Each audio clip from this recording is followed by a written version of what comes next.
warahmatullahi wabarakatuh. Waalaikumsalam warahmatullahi wabarakatuh. Sahabat Aminin yang dirahmati oleh Allah dimanapun Anda berada, bagaimana hari ini? Semua masih bersemangat menjalani puasa di bulan Ramadan ya, semoga. Amin. Amin ya. Jadi sembari kita melangsungkan bulan puasa ini, melangsungkan banyak ibadah di bulan Ramadan ini, jangan lupa juga untuk terus menyaksikan seluruh konten-konten di Aminin Channel. Nah, pemirsa dan juga sahabat Aminin yang dirahmati Allah, pada bulan yang istimewa ini, bulan Ramadan, bulan penuh keberkahan, bulan penuh dengan pahala yang seberapapun amal kita pasti akan diganjar oleh Allah Subhanahu wa taala. Sekaligus bulan Ramadan adalah bulan penuh dengan pengampunan. Maka kita sebagai manusia yang penuh dengan luput dan juga dosa harus senantiasa menghambakan diri kita kepada Allah. Dan juga jangan lupa untuk terus memohon ampunan, khususnya di bulan suci Ramadan ini. Kita ambil peluang yakni di bulan pengampunan, bulan penuh dengan maghfirah. Nah, berbicara menyoal tentang dosa dan juga pengampunan, hari ini kita akan berbincang-bincang dengan narasumber kita yang luar biasa sekali, Kiai Haji Taufik Damas. Assalamualaikum, Kiai. Waalaikumsalam warahmatullahi wabarakatuh, Mbak Wulan. Kiai, bagaimana hari ini? Alhamdulillah sehat. Sehat dan masih semangat? Masih Kiai? semangat. Pengennya Ramadan setahun penuh. Biar banyak undangan. Tapi sayangnya hanya satu bulan. Dan itulah yang membuat Ramadan istimewa begitu ya, Kiai? Betul. Nah, Kiai, tadi kita membincang tentang bulan penuh dengan pengampunan ini, Kiai. Karena kita semua di sini adalah hamba. Nah, Kiai, benarkah dengan Allah memiliki sifat Maha Pengampun segala dosa? Apakah mulai dari dosa paling kecil sampai paling besar itu ada kemungkinan peluang untuk dimaafkan oleh Allah Subhanahu wa taala, Kiai? Baik, terima kasih Wulan. Ya, memang salah satu nama Allah itu di dalam Asmaul Husna yaitu At-Tawwab, Al-Ghafur, gitu, Ar-Rahim dan lain sebagainya. Maha pengasih, maha pengampun, maha penerima taubat. Tidak ada dosa yang tidak diampuni oleh Allah kalau si hamba itu betul-betul bertaubat. Sebesar apapun, kalau dia bertaubat dengan taubatan nasuha, yang artinya menyesali dan berjanji untuk tidak mengulangi perbuatan dosa itu, maka dia akan diampuni oleh Allah. Karena Allah maha penerima taubat. Dan Allah itu sangat suka dengan hambanya yang bertaubat. Karena semua orang itu pasti punya dosa. Nggak ada orang yang nggak punya dosa. Nah, yang paling dicintai oleh Allah adalah orang yang berdosa, kemudian ingin bertobat, minta ampun, bersimpuh kepada Allah Subhanahu wa taala. Dan caranya mudah, tidak seribet yang dibayangkan orang. Secara pribadi kita sujud, apalagi di malam hari, menyesali akan dosa-dosa yang pernah kita lakukan dan berjanji untuk tidak mengulangi. Apalagi sampai kita betul-betul meneteskan air mata, betul-betul minta ampun kepada Allah. Pasti Allah ampunin gitu loh. Tapi jangan kemudian tetesan air matanya diceritakan ke media sosial. Nggak perlu. Meskipun itu kadang orang menganggap itu mengajak pada kebaikan. Nggak perlu. Yang namanya hubungan kita dengan Allah itu sebaiknya itu kita sembunyikan dari mata orang. Kita sembunyikan. Semakin tersembunyi, semakin Allah itu mencintai kita. Karena Allah itu Al-Ghayyur. Al-Ghayyur itu artinya maha pencemburu. Dia tidak ingin ada hambanya itu yang bertaubat, bersimpuh itu. Kemudian dalam pikirannya itu ada harapan dinilai orang. Murni karena memang saya minta ampun, bertaubat hanya kepada Allah Subhanahu wa taala. Gitu. Baik, Kiai. Kiai membincang tadi ada dosa kecil, dosa besar. Sebenarnya yang masuk dalam kategori dosa kecil atau dosa yang ringan sampai dosa yang terberat untuk dimaafkan oleh Allah itu apa saja itu, Kiai? Ada istilah itu la al-kabair bil istighfar wala sogair bil istimror. Tidak ada dosa besar yang kalau diiringi dengan istighfar. Dan tidak ada dosa kecil kalau dilakukan terus-terusan gitu loh. Jadi sebetulnya dosa kecil atau dosa besar itu hubungannya erat dengan hal yang diprioritaskan oleh agama. Contoh umpamanya, dalam agama itu kan prioritas kita ada di dalam rukun Islam. Sholat, puasa, zakat, haji. Nah, dosa besar Ya dosa ketika kita tidak sholat, meninggalkan sholat, atau meninggalkan puasa itu dosa besar. Tidak bayar zakat dosa besar. Sudah mampu tapi tidak mau haji atau umrah itu dosa besar. Nah dosa kecilnya itu, atau yang negatif ya umpamanya melakukan sesuatu yang memang diharamkan oleh agama. Kayak umpamanya makan makanan yang haram, kemudian mencuri, korupsi, dan lain sebagainya. Itu kan sesuatu yang sangat diharamkan oleh agama. Nah, itu termasuk dosa besar. Dalam kerangka yang masih bisa diampuni oleh Allah Subhanahu wa Ta'ala. Ada dosa besar yang tidak mungkin diampuni. Apa? Ya musyrik, menyekutukan Allah itu. Dan itu kalau orangnya belum bertaubat, maka dosa itu tidak akan pernah diampuni oleh Allah. Nah, kalau yang kecil ya mungkin apa ya? Ya dosa-dosa yang kira-kira pelanggaran terhadap ajaran agama tapi tidak berhubungan dengan yang rukun Islam itu tadi. Ya dosa kecil lah itu. Tapi sekali lagi sering diingatkan tidak ada dosa kecil kalau dilakukan terus-terusan. Dan tidak ada dosa besar kalau orang segera minta ampun atau istighfar gitu. Nah, istilahnya la kabaira illa bil istighfar wala saghaira bil istimrar. Dosa, sehingga apa, orangnya jangan dosa kecil nggak apa-apa. Kalau dilakukan terus-menerus ya akhirnya jadi berkarat dalam hati dan pikiran kita. Nah begitu juga kalau dosa besar tapi setelah itu orang menyesali, istighfar, mohon ampun, ya itu sesuatu yang sangat mudah bagi Allah untuk mengampuni. Gitu loh. Kiai, kan kita ada manusia ya, ada hablum minallah lalu ada hablum minanas. Nah, mana dosa yang lebih besar itu Kiai ketika hablum minallah atau hablum minanas, misalnya ngomongin tetangga atau yang berhubungan dengan Allah langsung begitu? Iya, gini, kalau dosa kita terhadap Allah itu kan disebut maksiat. Nah, itu perbuatan maksiat itu dosa. Nah, dosanya itu disebut dzambun. Dzambun itu akan diampuni oleh Allah kalau orang itu betul-betul bertaubat. Rabbana gfir lana dzunubana wa kaffir anna sayyiatina. Sementara dosa kita dengan manusia itu disebut sayyiat. Sayyiat itu tidak bisa kita itu mohon ampun kepada Allah. Tapi caranya apa? Dengan kita itu melebur dosa dengan perbuatan baik. Perbuatan baik yang paling utama adalah meminta maaf pada orang yang pernah kita sakiti, yang pernah kita zalimi. Bahkan kalau kita pernah menyakiti orang, menzalimi orang, dan kita belum sempat minta maaf, nanti di akhirat itu akan jadi tuntutan. Jadi istilahnya Allah dan Rasulullah itu yang nggak ikut campur lah, itu urusan kalian. Kalau kalian sudah saling memaafkan, selesai. Tapi kalau belum saling memaafkan, ya ditimbang nanti. Walaupun kita, umpamanya ada orang sholatnya bagus, puasanya bagus, zakat juga bagus, kemudian pernah pergi haji, tapi dia pernah zalim sama orang, itu akan ditimbang. Apa resikonya? Ya pahalanya diambil untuk membayar dosanya pada orang lain kalau dia ketika hidup ini belum sempat minta maaf. Maka bahaya sekali kalau kita itu berbuat jahat, berbuat zalim terhadap sesama manusia. Karena itu akan jadi perhitungan di akhirat nanti. Bahkan ada hadis sahih mengatakan orang bangkrut. Pahalanya banyak. Tapi karena dia pernah zalim ke orang dan yang dizalimi banyak, maka pahalanya habis untuk membayar kezalimannya. Mau masuk surga nggak jadi, akhirnya masuk neraka dulu. Nah, itu ada istilahnya, itu kata Nabi, atadruna manil muflis. Tahukah kalian siapa orang yang bangkrut itu? Itu tadi. Pahala puasa punya, sholat punya, zakat punya, dan lain sebagainya. Tapi mulutnya kasar, tangannya kasar, suka menyebar fitnah, menyebar hoak, korupsi, dan lain sebagainya. Itu bahaya sekali. Nah, dosa kita kepada Allah, kalau betul-betul kita bertaubat, Allah pasti mengampuni. Gitu. Oke, baik. Ini menarik sekali, dosa kepada Allah dan juga kepada sesama manusia. Betul. Juga ada begitu, Kiai. Nah, untuk taubat itu sendiri, Kiai, apa saja sebenarnya macam-macam taubat dan juga level-level taubat itu, Kiai? Ada apa aja, Kiai?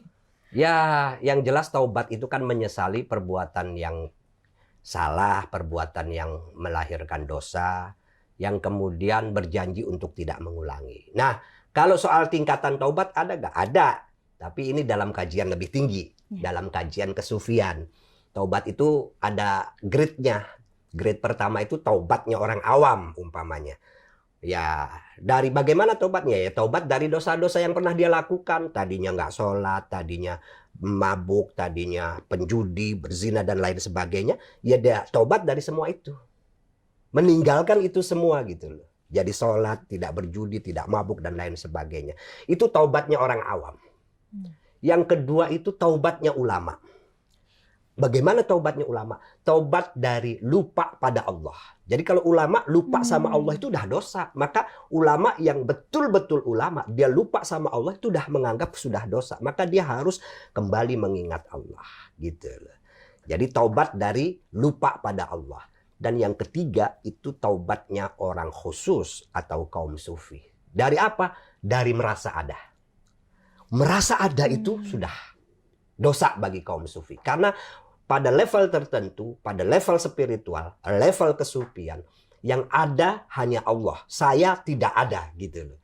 Hakikat yang ada hanya Allah Subhanahu wa taala. Kita ini ada karena diadakan oleh yang Maha Ada, yaitu Allah Subhanahu wa taala. Maka ketika orang merasa ada dalam level tertentu, itu sudah dosa. Merasa ada aja sudah dosa itu. Itu tapi derajat atau level tertinggi spiritual yang sering kita sebut dalam dunia kesufian itu. Jadi taubat dari merasa ada. At-taubatu minasyu'ur bil wujud. Nah, ini sudah dalam sekali. Taubat dari merasa ada. Karena yang ada pada hakikatnya hanya Allah Subhanahu wa taala. Jadi itu 3 tingkatan orang bertaubat. Oke, baik ya. Kita sering dengar nih kayak taubatan nasuha. Sebenarnya kita juga pengen tahu ya pemirsa Aminin dan juga sahabat Aminin apa itu sebenarnya taubatan nasuha, Kiai. Ya, taubatan nasuha itu sebetulnya lawan dari istilah bahasa Indonesia itu ada orang taubat sambal. Tahu nggak? Taubat sambal itu makan sambal pedas, waduh kapuk deh, gue nggak mau makan lagi. Tahu-tahu besok dia beli gorengan makan lagi itu cabe. Gitu. Itu namanya taubat sambal. Pernah mengucap untuk tidak mengulangi tapi besok mengulangi lagi. Nah, sementara taubatan nasuha itu menyesali dosa yang pernah dia lakukan dan berjanji untuk tidak mengulangi, kemudian betul-betul tidak mengulangi. Nah, itu namanya taubatan nasuha, membina atau membentuk dirinya menjadi lebih baik dari kemarin. Hari ini lebih baik dari kemarin, besok harus lebih baik dari ini. Itu namanya orang yang betul-betul taubatan nasuha. Betul-betul meninggalkan dosa yang pernah ia lakukan. Bukan, wah saya berdosa, mohon ampun, istighfar. Tapi besok ngulangin lagi. Nah itu kan namanya taubat sambal. Nah taubat nasuha itu betul-betul menyesali dan tidak mengulangi perbuatan dosa. Oke, jadi beneran harus taubatan nasuha begitu ya, jangan taubat betul. sambel begitu ya, sahabat Aminin. Nah, Kiai, kita bisa nggak sih sebagai manusia itu merasakan kalau taubat kita diterima oleh Allah atau dosa kita diampuni oleh Allah? Bisa nggak kita merasakan hal tersebut? Mungkin kita tidak bisa merasakan itu, tidak bisa. Tapi kita harus berhusnudzon, berbaik sangka bahwa taubat kita yang sungguh-sungguh pasti diterima oleh Allah Subhanahu wa taala. Dengan syarat ya jangan kemudian dosa gue udah diampunin besok bikin dosa lagi. Jangan begitu. Yaitu tadi taubatnya harus nasuha. Yang lalu biar berlalu, selanjutnya tinggalkan yang tidak baik dan kerjakan atau tingkatkan perbuatan baik. Ketaatannya harus ditingkatkan, sementara maksiat yang sudah disesali jangan pernah diulangin lagi. Kalau berasa atau tidak ya kita nggak tahu. Yang penting kita harus berhusnudzon, berbaik sangka bahwa kalau kita betul-betul bertaubat, Allah pasti mengampuni taubat kita. Oke. Karena rahmat Allah itu betul sangat luas. Ya, bahkan rahmat Allah itu lebih besar dari murkanya gitu. Dan Allah suka sekali, senang sekali ketika ada hambanya bertaubat itu. Apalagi sampai meneteskan air mata. Itu luar biasa. Kiai, benar nggak ketika kadang seseorang diuji itu adalah untuk mengampuni dosa-dosanya, misalnya sakit dan ujian-ujian lainnya mungkin. Betul. Itulah enaknya jadi orang Islam. Jangankan sakit dalam pengertian yang parah, kita jalan kaki kita tertusuk duri aja itu sudah mengurangi dosa kita, apalagi sakit. Makanya saya sering membesarkan hati kalau kita punya sahabat, teman, saudara, tetangga yang sakit, ya kita ajak untuk sabar. Karena apa? Sebesar sakit yang dia rasakan dalam waktu yang cukup lama itu artinya dosa dia juga sudah diampuni oleh Allah Subhanahu wa taala. Sehingga ya mohon maaf, suatu saat kalau akhirnya mereka meninggal dunia, itu insya Allah dosanya itu kalaupun ada tinggal sedikit. Makanya orang yang sakit itu harus kita jenguk, kita berikan hiburan, kasih nasihat yang baik supaya mereka sabar. Kalaupun sakitnya tidak sembuh sampai meninggal, ya insya Allah karena sakit itu Allah mengampuni banyak dosanya. Oke. Gitu. Kiai, saya pernah mendengar istilah katanya orang yang alim, orang yang ulama begitu ya, Allah itu cepat sekali mengambil nyawa beliau-beliau, mungkin ulama-ulama kita, karena Allah tidak ingin mereka menambah dosa dan sejenisnya begitu. Itu benar nggak, Kiai? Enggak Istilah juga, tersebut enggak ya, juga. Kiai? Artinya soal kematian itu kan ya berlaku secara umum. Kalau ada orang meninggal, oh orang baik meninggalnya lebih cepat daripada orang jahat. Itu kan cuman omongan-omongan yang keluar di jalanan aja. Maksudnya bukan hasil survei gitu loh. Banyak orang baik yang umurnya juga panjang. Banyak orang tidak baik yang umurnya panjang. Banyak orang baik yang umurnya pendek. Banyak orang tidak baik yang umurnya juga pendek gitu loh. Itu kan sering kita mengucapkan itu, kita dengar di dalam nuansa orang bercanda aja. Orang baik emang cepat ya meninggalnya. Makanya jangan jadi orang baik, ntar cepat meninggalnya. Kan ada orang suka bercanda begitu kan. Tapi itu nggak bisa jadi dijadikan. Itu mitos ya, Kiai? Mitos aja. Okay. Waktunya meninggal siapapun ya akan meninggal dunia. Oke, baik, Kiai. Kiai, mungkin di akhir sesi ini dan juga di akhir bulan Ramadan ini, apa pesan untuk seluruh sahabat Aminin dan juga mungkin bisa disampaikan sebenarnya siapa sih, Kiai, hamba yang paling dicintai oleh Allah Subhanahu wa Ta'ala?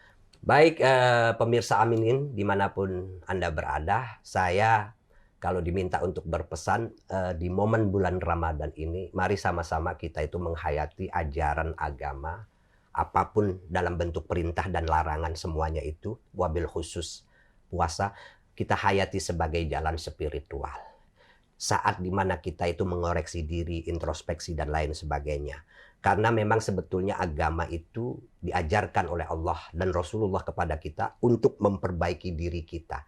Yang dalam bahasa Al-Qur'annya itu la'allakum tattaqun, agar kalian menjadi orang yang bertakwa. Yang takwa itu artinya adalah orang yang memiliki kedermawanan hati, mampu mengontrol emosi, mudah memaafkan orang lain dan selalu gemar untuk berbuat baik. Nah, ketika kita itu ingin melihat apakah agama itu bermanfaat buat diri kita, 4 kriteria ketakwaan itu harus kita jadikan standar untuk mengukur diri kita. Apakah saya ini udah menjadi orang yang dermawan? Apakah saya sudah menjadi orang yang mampu mengontrol emosi? Apakah saya sudah menjadi orang yang mudah memaafkan orang lain? Apakah saya sudah menjadi orang yang gemar melakukan perbuatan? Nah, inilah sebetulnya jalan spiritual agama yang kalau semua kita menghayatinya dengan baik, insya Allah kita akan menjadi orang yang dicintai oleh Allah, juga dicintai oleh orang-orang di sekitar kita. Jadi siapa sih hamba yang paling dicintai oleh Allah? Kata Nabi Muhammad, khairun nasi amfa'uhum linnas. Manusia yang paling baik adalah manusia yang banyak berbuat baik dan manfaat kepada orang lain. Jadi kalau Nabi Muhammad sudah bilang begitu, itu artinya Allah pun lebih mencintai orang-orang yang banyak manfaatnya dalam kehidupan ini. Oke, baik, terima kasih banyak Kiai Taufik atas waktunya, luar biasa sekali. Insya Allah kita bisa mengambil banyak hikmah baru, banyak keberkahan baru, dan juga mari kita sama-sama manfaatkan peluang di bulan Ramadan ini untuk menambah kadar keimanan kita dan juga ketakwaan kita kepada Allah Subhanahu wa Ta'ala. Amin, amin. Saya Wulansari, jangan lupa untuk seluruh sahabat Aminin terus menyaksikan seluruh konten-konten dari Aminin Channel. Wassalamualaikum warahmatullahi wabarakatuh.